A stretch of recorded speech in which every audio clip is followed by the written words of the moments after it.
కృష్ణయ్య గారు గత 10 ఏళ్ల రాజకీయ చరిత్రలో మీరు 4 పార్టీలు మారారు. రాహుల్ గాంధీ గారు స్వయాన ఇంటికే బీఫారం పంపించాడు ఆయన. బీసీల గొంతు వినిపిస్తాను పార్లమెంట్లో చెప్పారు కదా, ఎందుకు వినిపించలేకపోయారు? కానీ ఆ తర్వాత వైసీపీ వైపు ఎందుకు వెళ్ళారు? వైసీపీ మిమ్మల్ని ఎందుకు పిలిచింది? సమయం ఇవ్వడం లేదు రాజ్యసభలో. అంటే బీజేపీ బీసీలకు ఏ విధంగా మేలు చేస్తారు మీరు అనుకుంటున్నారు? తెలంగాణలో ఈటెల రాజేందర్ లాంటి బీసీ నేతలకు చెక్ పెట్టడానికి మిమ్మల్ని బీజేపీ ఎంకరేజ్ చేస్తున్న ఒక ఆరోపణ ఉంది. రేపు మీరు బీజేపీ తరఫున రాజ్యసభకు వెళ్ళిన తర్వాత మీ ఎజెండాలోని 3 ముఖ్యమైన అంశాలు ఏంటి? ఇప్పుడు క్యాస్ట్ అనేది భారతీయ రాజకీయాల్లో చాలా ఓపెన్ ఫ్యాక్ట్. సమాజంలో ఆ భావనను తొలగించడానికి ఆర్ఎస్ఎస్ బీజేపీ ప్రయత్నం చేయలేదు.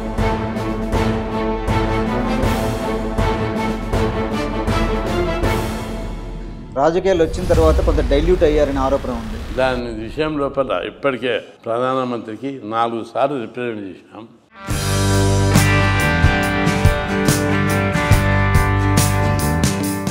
హాయ్, నమస్తే, వెల్కమ్ టు హెచ్ఎం డిజిటల్. మనతో పాటు ఉన్నారు ఆర్ కృష్ణయ్య. తెలుగు రాష్ట్రాల్లో బీసీ ఉద్యమాలకు ఒక ప్రత్యేక లాంటి పేరు ఆర్ కృష్ణయ్య. ఆర్ కృష్ణయ్య ఇప్పుడు మరొకసారి రాజ్యసభ సభ్యత్వం కోసం బీజేపీ పార్టీ తరఫున నామినేషన్ వేశారు.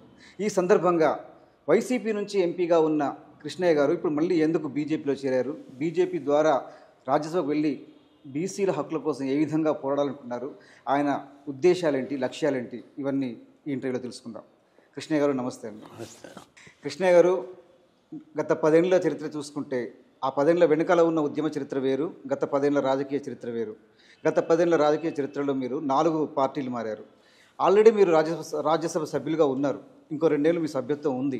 అయినప్పటికీ కూడా వైసీపీ ఓడిపోవడంతో ఆ పార్టీకి గుడ్ బై చెప్పి ఇప్పుడు బీజేపీలో చేరాల్సిన అవసరం ఏమొచ్చింది? అంటే నేను పార్టీలు మారలేదు.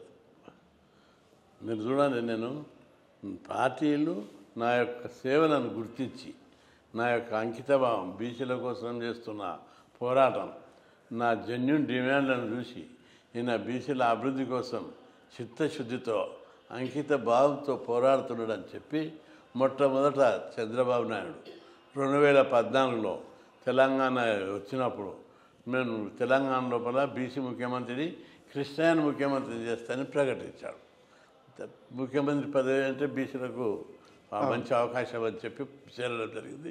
ఎల్బీనగర్ నుంచి పోటీ చేశాను, గెలిచాడు. అప్పుడు మెజార్టీ రాలేదు, తక్కువ మెజార్టీ వచ్చింది. ఆ అవకాశం మేము ముఖ్యమంత్రికి రాలేదు. అయినా చివరి వరకు పార్టీలనే ఉన్నాం. వేరే అవకాశాలు వస్తే కూడా పార్టీలో 15 మందికి 14 మంది పార్టీ మారారు, నేను మారలేదు. మధ్యలో 2018 ఎన్నికల్లో కూడా మీ రాజకీయ పోరాటాలు ఉన్నాయి కదా. 2018 లోపల కాంగ్రెస్ పార్టీ రాహుల్ గాంధీ గారు స్వయాన ఫోన్ చేసి మీరు మిర్యాలగూడ నుంచి పోటీ చేయాలని చెప్పి ఇంటికే బీఫారం పంపించాడు. మన ఇంటికే బీఫారం పంపించాడు. అదే మన మీద ఉన్న గౌరవం, బీసీల మీద ఉన్న గౌరవానికి ఇండికేషన్ అది. ఓకే, పంపించి పోటీ చేస్తే లాస్ట్ డే కాబట్టి ప్రచారానికి టైం లేక అది గెలుపు కష్టమైంది. ఆ తర్వాత ఇట్లే మళ్ళా బీసీ ఉద్యమాలే చేసుకుంటూ ఉన్నా. పదవిలో ఉన్నా పదవిలో లేకున్నా బీసీల హక్కుల కోసమే పోరాడుతున్నా.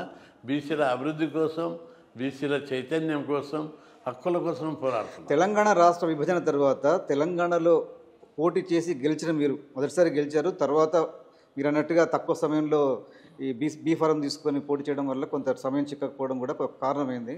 కానీ ఆ తర్వాత వైసీపీ వైపు ఎందుకు వెళ్ళారు? వైసీపీ మిమ్మల్ని ఎందుకు పిలిచింది? వైసీపీ పార్టీ జగన్మోహన్ రెడ్డి గారు నా యొక్క సేవలను గుర్తించి పిలిచి రాజ్యసభ ఇచ్చారు. 2 ఏళ్ళు పనిచేశాను. ఇప్పుడు మొన్న పార్టీ ఓడిపోవడం, కేంద్రంలో వేరే పార్టీలు రావడం, ఆ పార్టీలకు సంబంధాలు, అధికార పార్టీతో సంబంధాలు దిగిపోవడంతో నేను అక్కడ ఉండి ఇంకా 4 ఏళ్ళ టైం ఉంది. ఈ 4 ఏళ్ళు నేనేం చేయాలి? ఈ పార్టీ నుండి పోరాడితే కేంద్ర ప్రభుత్వం బీసీల డిమాండ్లు సాల్వ్ చేయాలి. ఇక్కడ రాష్ట్రంలో అధికారంలో లేదు. ఈ 4 ఏళ్ళు నేను 50 ఏళ్ళ నుంచి పోరాటాలు చేస్తున్నా. ప్రతిరోజు, ప్రతి గంట, ప్రతి సందర్భం ఆ బీసీ హక్కుల కోసమే పోరాడిన సమయాన్ని వృధా చేయలేదు. ఇక్కడ ఈ 4 ఏళ్ళ సమయంలో నేను పార్లమెంట్లో కొట్లాడుతున్నా. ఆ సందర్భంగా పార్టీ కూడా నాకు టైం ఇవ్వాలని కోరితే కూడా పార్లమెంట్లో టైం ఇవ్వలేదు. 0 వల్ల రావడం లేదు, క్వశ్చన్ వల్ల రావడం లేదు. బడ్జెట్లో స్పీచ్ ఇచ్చే అవకాశం రావడం లేదు. దీంతో బీసీల డిమాండ్ వచ్చి అప్పుడప్పుడు ఒకసారి వచ్చిన ఆ డిమాండ్ల మీద పోరాడితే ప్రభుత్వం మీద అంత సమయం కూడా అంటే ఇవ్వడం. రాజ్యసభ సభ్యుడిగా ఉన్నప్పుడు మీరు మీ వాణి వినిపించిన సందర్భం లేదు కదా, దానికి కారణం ఏంటంటే? అంటే అధికార పార్టీ మిత్రపక్షం కాదు వైఎస్ఆర్సీపీ, అధికారపక్షం కాదు. అందుకే సహజంగానే రూలింగ్ పార్టీలు నిర్లక్ష్యం చేస్తారు. అంటే బీసీల గొంతు వినిపిస్తాను పార్లమెంట్లో, ఢిల్లీలో వినిపిస్తానని చెప్పారు కదా, మీకు ఏ సమస్యలు అక్కడ ఎదురయ్యాయి, ఎందుకు వినిపించలేకపోయారు? సమయం ఇవ్వడం లేదు. రాజ్యసభ చైర్మన్ గారు సమయం ఇవ్వాలి మాట్లాడడానికి. పార్టీ నుంచి ఈ సమయం వాళ్ళు కొంత కేటాయిస్తారు. బడ్జెట్ అప్పుడు ఒకటి 0 అవర్ల మరియు క్వశ్చన్ అవర్ల. క్వశ్చన్ రావడం లేదు, 0 అవర్ల అవకాశం ఇస్తలేదు.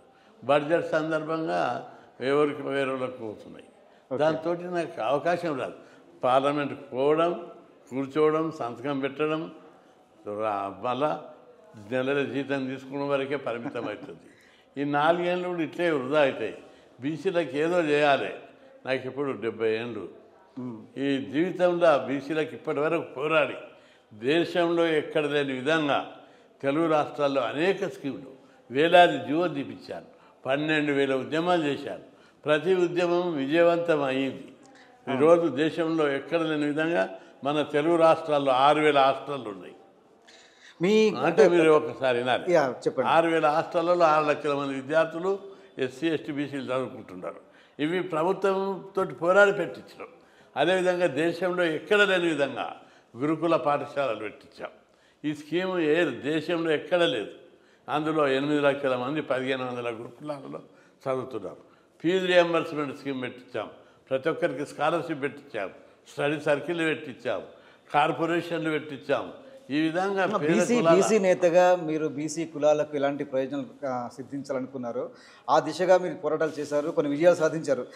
మొత్తం చాలా విజయాలు సాధించారని చెప్పుకుందాం. కానీ ఇప్పుడు సందర్భాన్ని మాట్లాడుకుందాం. అంటే మీ విజయాల గురించి కూడా మాట్లాడుకుందాం కాసేపు తర్వాత. ముందుగా ఇప్పుడు బీజేపీని ఎందుకు ఎంచుకున్నారు? అంటే బీజేపీ బీసీలకు ఏ విధంగా మేలు చేస్తారు మీరు అనుకుంటున్నారు? అంటే బీజేపీ మీద ఉన్న ఒక ఇంప్రెషన్స్ సమాజంలో ఒక అగ్రవర్ణ పార్టీ అని, బ్రాహ్మణ భావజాలంతో పనిచేసే పార్టీ అని, ఇలాంటి కొన్ని విమర్శలు సమాజంలో ఉన్న నేపథ్యంలో మీలాంటి బీసీని అయితే బీజేపీని ఎందుకు ఆశ్రయించారు ఈ రోజున? బీజేపీ పార్టీకి ఎవరికి ప్రైమ్ మినిస్టర్ చేసింది? ఒక బీసీని ప్రైమ్ మినిస్టర్ చేసింది. అగ్రజ భావజాలం ఉంటే అగ్ర కులాలను చేస్తారు. ఇంతవరకు పరిపాలించిన ఇన్ని ఏళ్లల్లా 76 ఏళ్లల్లా ఏ పార్టీ అయినా బీసీలకు ఇచ్చింది అవకాశం? జనతా పార్టీ, కాంగ్రెస్ పార్టీ అనేక పార్టీలు పరిపాలించాయి. ఎవరు కూడా అవకాశం ఇవ్వలేదు. బీజేపీ పార్టీ ఇచ్చింది. రాష్ట్రపతిగా ఒక లేడీకి, ట్రైబల్ లేడీకి ఇచ్చింది. ఇంతవరకు ఎవరైనా ట్రైబల్ లేడీకి ఇచ్చారా? ఓ మామూలు కుటుంబంలో పెట్టే లేడీకి ఇచ్చారు. ఉపరాష్ట్రపతి ఓ బీసీకి ఇచ్చారు. ఈ విధంగా బీసీలకు ఎక్కువ, బీసీలకు, ఎస్సీలకు, ఎస్టీలకు అవకాశము బీజేపీ కల్పిస్తుంది. బీజేపీ పార్టీ దాని పునాదులు ఆర్ఎస్ఎస్ ఉన్నాయి. నేను కూడా ఆర్ఎస్ఎస్లో శిక్షణ ఉన్నా. నేను చిన్నప్పుడు చాలా 10 ఏళ్ళు ఉన్నా. అయితే అందరు అనుకుంటారు ఆర్ఎస్ఎస్లో మంచి భావాలు ఉన్నాయి. క్రమశిక్షణ, దేశభక్తి, వర్క్ కల్చరు, శ్రమశక్తి, మంచిగా క్రమశిక్షణ ఉండాలి, జ్ఞాన సంపద పెంపొందించుకోవాలి. జ్ఞానం. సో ఆర్ఎస్ఎస్ బ్యాక్గ్రౌండ్ ఉంది కాబట్టి మీకు బీజేపీకి ఒక విధంగా సన్నిహితంగా ఉన్నట్టే లెక్క. మీరు ఆత్మికంగా అంటే ఒక అనుబంధంగా ఉంది మీకు చిన్నప్పటి నుంచి కూడా. ఆ పార్టీ ఉంది, ఆ పార్టీ సిద్ధాంతం ఉంది. కానీ మీరన్న లాజిక్ కొంతవరకు కరెక్టే. బీసీ ప్రధానమంత్రి కావచ్చు, రాష్ట్రపతిని ఎస్టీ తీసుకోవడం కావచ్చు, ఈ నిర్ణయాలు చూసినప్పుడు నిజానికి కొంతమందిని ఎంకరేజ్ చేస్తున్నట్టుగా కనిపిస్తున్న మాట వాస్తవమే, కాదనేది ప్రసక్తి లేదు. కానీ అట్ ద సేమ్ టైం ఈ 10 ఏళ్ల పరిపాలనలో ఇప్పుడు 3rd టైం మోడీ వచ్చిన తర్వాత కూడా ఈ దేశంలో బీసీల జీవితాలు మెరుగుపడ్డాయా? బీసీలకు ఏమైనా మేలు జరిగిందని మీరు భావిస్తున్నారా? అంటే రిప్రజెంట్ చేసే విధానంలో, పార్టీకి వినిపించే విధానంలో, కన్విన్స్ చేసే విధానం లోపల కొద్దిగా లోపాలు ఉన్నాయి. బీసీలో ఎదుర్కొంటున్న సమస్యలు ఏంటి, వాళ్ళకి ఏం చేస్తే అభివృద్ధి చెందుతారు, అఖండ భారత్, ప్రపంచంలో భారతదేశం అగ్రదేశం కావాలి, ఈ నినాదం బీజేపీది. అయితే ఇవన్నీ చేయడానికి ఈ దేశంలో ఉన్న మెజార్టీ ప్రజలైన బీసీలను అభివృద్ధి చేయకుండా భారతదేశం ఎప్పుడూ అగ్రదేశం కాదు. వాళ్ళు కూడా అంత్యోదయ అనే స్కీమ్ పెట్టారు. అంటే చివరి పేదవాడికి నుంచి పైకి రావాలి. అయితే ఇక్కడ వాళ్ళు మంచి స్కీమ్ పెట్టినా ఈ బీసీ కులాల్లో ఉన్నటువంటి, అంటే అఖండ భారత్ అనే భావన లోపల ఈ కులాల వల్ల సమాజంలో చీలికలు వస్తాయనే భావజాలం కొంత ఉన్నది. అయితే దాన్ని వాళ్ళ కన్విన్స్ చేయాలి. దీనివల్ల దేశ సమగ్రతకు సమైక్యతకు ఎలాంటి భంగం కలగదు.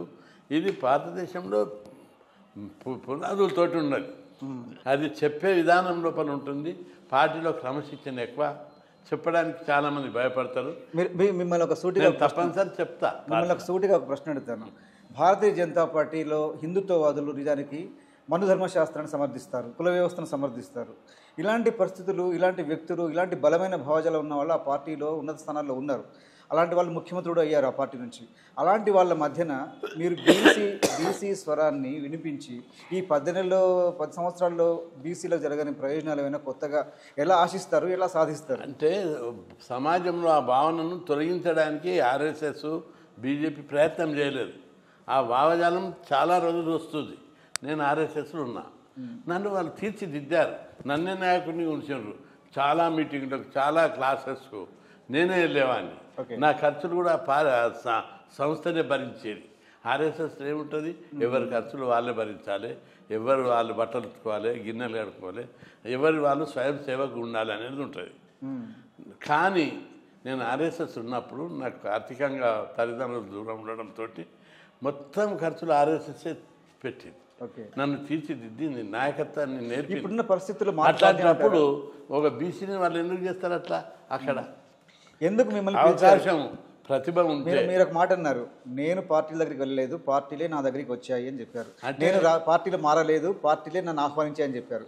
నిజమే కాదు అంటే ఇప్పుడు బీజేపీ మిమ్మల్ని ఎందుకు ఎంచుకుందని మీరు అనుకుంటున్నారు? బీజేపీ పార్టీ భిన్నమైన పార్టీ, విడుదల కలిగిన పార్టీ. ఇప్పుడు కాంగ్రెస్ పార్టీ నన్ను విడిచింది. మొన్న కూడా రిజైన్ చేసినాక అన్ని పార్టీలు వచ్చాయి. బీజేపీ పార్టీ అయితే నాకు షూట్ అవుతుందని నేను భావించిన. మాట్లాడిన పెద్దలు ఓకే అన్నారు. అయితే టీడీపీకి అప్పుడు చంద్రబాబు నాయుడు విడిచాడు. ఇట్లా దాని పద్ధతి, దాని మాట్లాడే పద్ధతి లోపల వక్రీకరణ జరగొద్దని ఎక్స్ప్లెయిన్ చేస్తున్నాను. దీని లోపల నా సేవను గుర్తిస్తున్నారు అందరు. నిజాయితీని గుర్తిస్తున్నారు, అంకిత భావాన్ని గుర్తిస్తున్నారు, పేద కులాల అభివృద్ధికి నా చిత్తశుద్ధితో పనిచేస్తున్నాడు అనేది గుర్తిస్తున్నారు అందరు సమాజం లోపల. నిజంగా పేద కులాల అభివృద్ధికి పాటుపడుతుంటే ప్రతి ఒక్క పార్టీ కూడా గౌరవిస్తారు. ఓకే, అంటే ఇప్పుడు ఆంధ్రప్రదేశ్ రాష్ట్రం అక్కడి వాతావరణాన్ని చూసుకుంటే, అక్కడి రాజకీయ వాతావరణాన్ని దృష్టిలో పెట్టుకుని ఆలోచిస్తే, అక్కడ బీజేపీ పార్టీ ఇంతవరకు పెద్దగా మనుగడ లేదు. కూటమి ప్రభుత్వం ద్వారా ఆ పార్టీకి అక్కడ పెద్ద ఉనికి ఏర్పడింది. ఇప్పుడు అక్కడ నుంచి విస్తరించాలని ఆ పార్టీ కలిగి ఉంటుంది. దానికి మీరు బీసీ ప్రతినిధిగా ఆ పార్టీకి ఉపయోగపడతారా? తప్పనిసరి ఉపయోగపడతా. ఏ విధంగా ఉంటుంది ఆంధ్రప్రదేశ్ ఎలాంటి బాధ్యత ఇస్తుందో చూసి దాంతో మాట్లాడి నాకు అవకాశం ఉన్న చోట నేను దానికి ఉపయోగపడతాను. మీరు బై ఇంటర్నల్ ఫీలింగ్స్తో చూస్తే మీరు తెలంగాణ రాజకీయాల దగ్గరగా ఉన్నారా, ఆంధ్రప్రదేశ్ రాజకీయాలకు దగ్గరగా ఉన్నారా? తెలంగాణ రాజకీయాలకు దగ్గర ఉన్నా. ఓపెన్ సీక్రెట్, అది సీక్రెట్ ఏం లేదు, అది బహిరంగ అవును. వైసీపీలో చేరిన తర్వాత అక్కడ రాజ్యసభ సభ్యులు అయ్యారు. కానీ మీరు బై బర్త్, బై బేసిక్ అంతా కూడా తెలంగాణ ఉద్యమాల్లో పాల్పంచుకున్నారు. తెలంగాణ నుంచే రాష్ట్ర వ్యాప్తంగా ఉద్యమాలు నడిపారు. రాజ్యసభ అనేది సేమ్ స్టేట్లో కాదు, చాలామంది ఒక స్టేట్లో ఉన్న వాళ్ళు ఇంకో స్టేట్లో అవుతారు. రైట్. ఇప్పుడు మనతో కూడా తెలంగాణ కాంగ్రెస్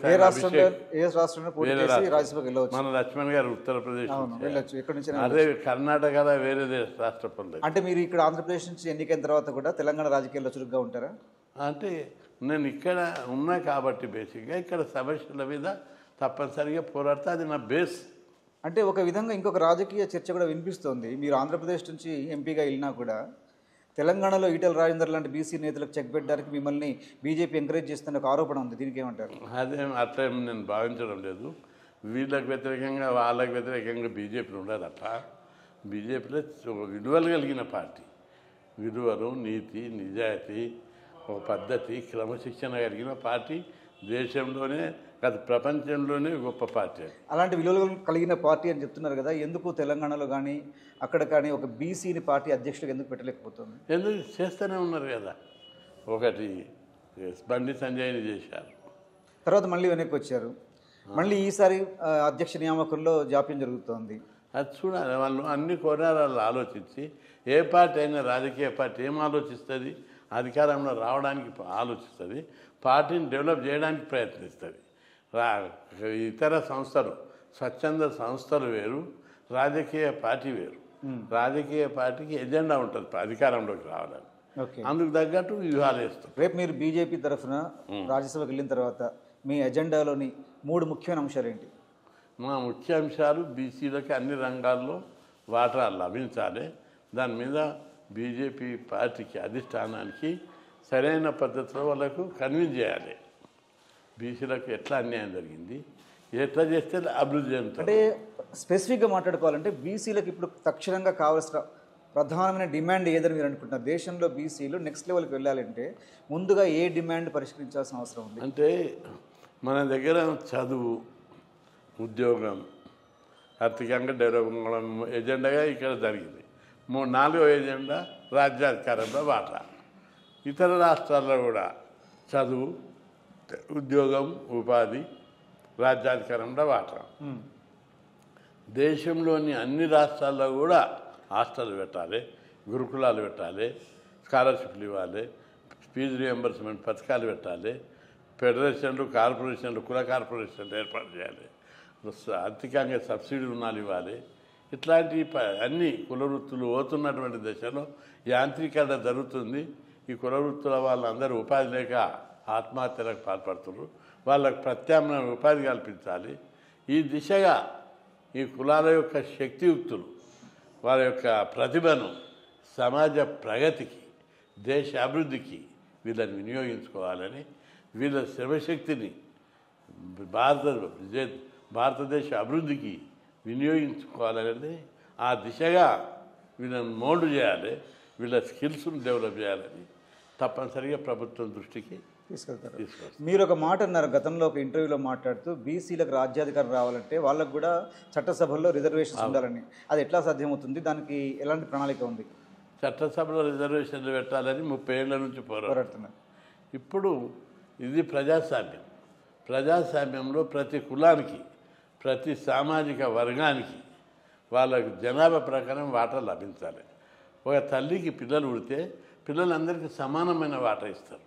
భారతదేశం తల్లి లాంటిది. భారతదేశంలో ఉన్న ప్రజలందరూ భారతమాత బిడ్డలు. ఈ బిడ్డలందరికీ సమాన వాటా లభించాలనేది భారతీయ సంస్కృతిలో భాగం. మీరు అన్నది చాలా ఆదర్శం బాగుంది, కానీ బీజేపీ ప్రభుత్వమే కాదు, గతంలోనే కాంగ్రెస్ ప్రభుత్వాలను ఇచ్చిన లెక్కలోకి తీసుకొని చూసినా కూడా ఎప్పుడు కూడా కేంద్ర స్థాయిలో కానీ రాష్ట్రాల స్థాయిలో కానీ మంత్రిమండలిలో బీసీల వాటా చాలా స్వల్పంగా ఉంటూ వస్తుంది. టికెట్ల పంపిణీలో కూడా రాజకీయ పార్టీలు అభ్యర్థులకు సీట్లు ఇచ్చే విషయంలో కూడా బీసీలను తక్కువ చేసి చూస్తున్నారు, తక్కువ స్థానాలే కేటాయిస్తున్నారనే విమర్శ బలంగా ఉంది. అది వాస్తవం కూడా. ఈ సిచ్యువేషన్ మారడానికి ఇప్పుడు అధికారంలో ఉన్న భారతీయ జనతా పార్టీ తరఫున ఆ పార్టీ ఎంపీగా మీరుంటే ఎలాంటి నిర్ణయాలు తీసుకోవాలని మీరు ప్రేరేపిస్తారు? అంటే వీళ్ళకి తక్కువ సీట్లు కేటాయించడానికి ఒక కారణం ఉంది. ప్రతి పార్టీ ఎన్నికల లోపల గెలుపును ప్రతిపాదికగా తీసుకుంటున్నాయి. అట్లాంటప్పుడు అంగబలం, అర్థబలం, కులబలం 3-4 ఫ్యాక్టర్లను తీసుకొని ఈక్వేషన్ చేసి ఎన్నికలలో టికెట్ ఇస్తున్నారు. కృష్ణయ్య గారు, మీ అనుభవంతో చెప్పండి. బీసీల జనాభా ఎక్కువ ఉన్న కాన్స్టిట్యున్సీలో కూడా అగ్రవర్ణాల అభ్యర్థులు గెలుస్తారు, బీసీలు పోటీ చేసినా ఓడిపోతారు. ఎందుకు ఇలా జరుగుతుంది? అంటే అక్కడ డబ్బు ప్రభావం పడుతుంది. కులం ఒక్కటే కాదు, కులం అనేది ఒక చిన్న భాగం మాత్రమే.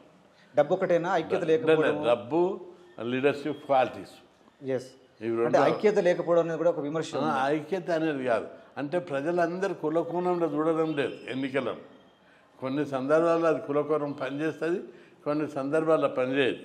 ఆర్థికంగా బలంగా ఉండడము, అంగబలం ఉండడము, నాయకత్వ లక్ష్యం, ప్రజలను ఆకర్షించే విధానం, ఇవన్నీ ఉంటాయి. అవి బీసీ. ఇప్పుడు నేను లా కాలేజ్ ప్రెసిడెంట్ ఇలా పడ్డా. అవును, 80ల నేను ప్రెసిడెంట్కి ఇలా పడితే నాకు 85% ఓట్లు వచ్చినాయి.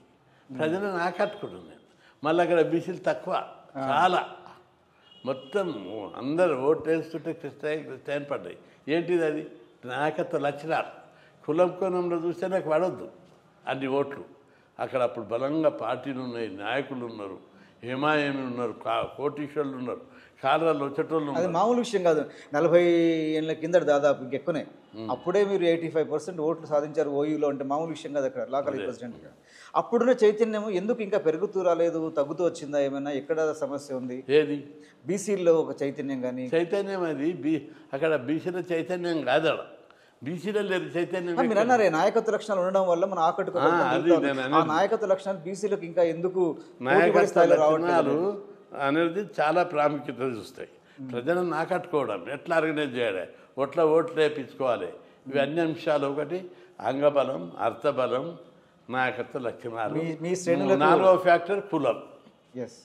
కానీ ఇప్పుడు కులాన్ని కూడా క్యాచ్ చేసుకోవాలంటే దానికి కూడా నాయకత్వ లక్షణాలు కావాలి. ఇప్పుడు క్యాస్ట్ అనేది భారతీయ రాజకీయాల్లో చాలా ఓపెన్ ఫ్యాక్ట్.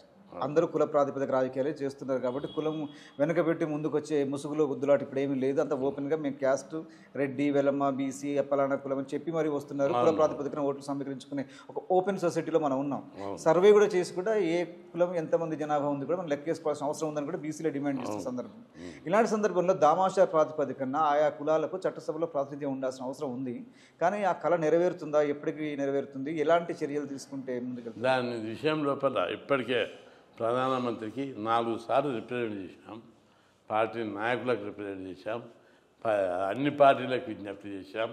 దాని ప్రాముఖ్యత ప్రజాస్వామ్యంలో ఎవరి వర్గం ఆట వాళ్ళకి ఇవ్వాలి అని చెప్పి అనేక సందర్భాల్లో చెప్పాం. ఇది పదే ఇచ్చే వరకు కూడా చెప్తాం. తప్పనిసరి అది న్యాయమైన డిమాండ్ సాధిస్తాం. గత 4 ఏళ్లుగా రాజ్యసభ సభ్యులుగా ఉన్నప్పుడు వైసీపీ తరఫున మీ వైసీపీ నాయకుడితో మీరు జరిపిన చర్చలు ఎలా ఉండేవి? వైసీపీ అధ్యక్షుడు మాజీ ముఖ్యమంత్రి వైఎస్ జగన్మోహన్ రెడ్డి మీతో ఎలా మాట్లాడేవారు? ఎలాంటి అంశాలు మీరు షేర్ చేసి? సానుకూలంగా ఉండేవాడు. బీసీల డిమాండ్ల మీద, చట్టసభల రిజర్వేషన్ మీద మీరు కొట్లాడి ఉండని చెప్పేవాడు. మీ డిమాండ్స్ ఏవైనా ఆయన రాష్ట్రంలో అక్కడ అమలు చేశారా? ఏమైనా తీసుకొచ్చారా? మా డిమాండ్ నేను ఎంతసేపు పార్లమెంట్ మీదనే పోయిన దృష్టి. రాష్ట్ర స్థాయిలో ఆలోచించి ఇక్కడ రాష్ట్ర స్థాయిలో ఓ తీర్మానం చేశారు వాళ్ళు, చట్టసభల రిజర్వేషన్లు పెట్టాలి. ఓకే. ఇప్పుడు కృష్ణయ్య గారికి రాజకీయంగా ఇంకా ఎలాంటి ఆకాంక్షలు ఉన్నాయి? నెక్స్ట్ లెవెల్ ఏంటి? ఏం చేద్దాం అనుకుంటున్నారు? ఎంపీగా ఉంటూ పోరాడతారని చెప్తున్నారు. ఆ తర్వాత మీ రాజకీయ లక్ష్యాలు ఏంటి? అంటే నా లక్ష్యం బీసీ. నేను 50 ఏళ్ళు కొట్లాడినా. ప్రతిరోజు బీసీల డిమాండ్. రోడ్డు మీద కొట్లాడినా బీసీలే, ఆ పార్లమెంట్లో కొట్లాడినా బీసీలే, అసెంబ్లీలో కొట్లాడినా బీసీలే. ఇప్పుడు కూడా బీసీలకు రావాల్సిన వాటా మీద బీజేపీ పార్టీ అధిష్టానానికి, పార్టీ పెద్దలకు కన్విన్స్ చేసి సానుకూలంగా చెప్తే తప్పనిసరి వాళ్ళు అండర్స్టాండింగ్ చేసుకుంటారు. ఆ దిశగా ప్రయత్నం చేస్తారు. ఇప్పుడు మీరు రాజకీయాల్లోకి రాకముందుకు బీసీ నేతగా, బీసీ ఉద్యమ నేతగా మీకున్న గుర్తింపు వేరు. రాజకీయాలు వచ్చిన తర్వాత కొంత డైల్యూట్ అయ్యారనే ఆరోపణ ఉంది. అంటే రాజకీయాల్లోకి వచ్చిన తర్వాత మిగతా రాజకీయ పార్టీల లాగానే ఈ గెలుపు కోసం పోరాటం, అవకాశం కోసం చూడటం, ఇలాంటి కొన్ని లక్షణాలు అంత సంతరించుకున్న తర్వాత ఉద్యమ నేతగా మీరు పలచబడిపోయారనుకుంటున్నారా?